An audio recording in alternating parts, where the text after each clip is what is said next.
Chapter 5 Warm-Up, Algebra 1 Exponent Review. Our essential question, how do you use properties of exponents? There were 4 problems left on the page for independent practice. Let's take a closer look at those.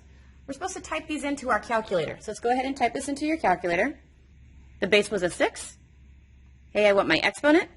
My exponent is actually an entire fraction, so I'm going to put you into a parenthesis so you know you're in the entire exponent, and then hit enter.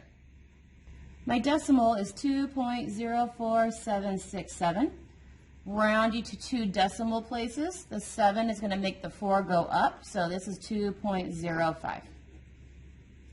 This is not set up to the way my calculator can solve it, so I need to change this so that it's in exponent form. The base is the number that is going to be inside the radical. This, because I have a root and an exponent, I know my exponent is actually a fraction. The root is the denominator, and the exponent is my numerator. So I'm typing this into my calculator. So the number we're using is negative 30. We need to put it into a parenthesis so you know the entirety of negative 30 is what you are using on the number. Now I need an exponent.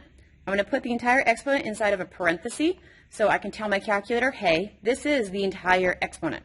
And now I'm going to hit enter. This is the decimal that I got, rounding to 2 decimal places. The 4 is too small, so that meant the 5 is going to stay exactly as it is, so it's 9.65. The next problem, the base is 16, so I have 16 as my base. The denominator was the root of a 4. The numerator is the exponent in the very end, so I'm going to type it in like this.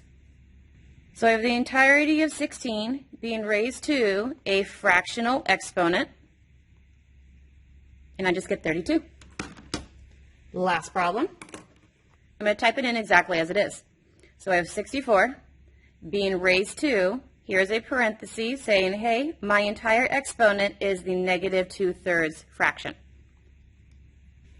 My decimal is 0.0625. Had to round it to the second decimal place. That 2 is too small, which says that the 6 is going to stay exactly as it was.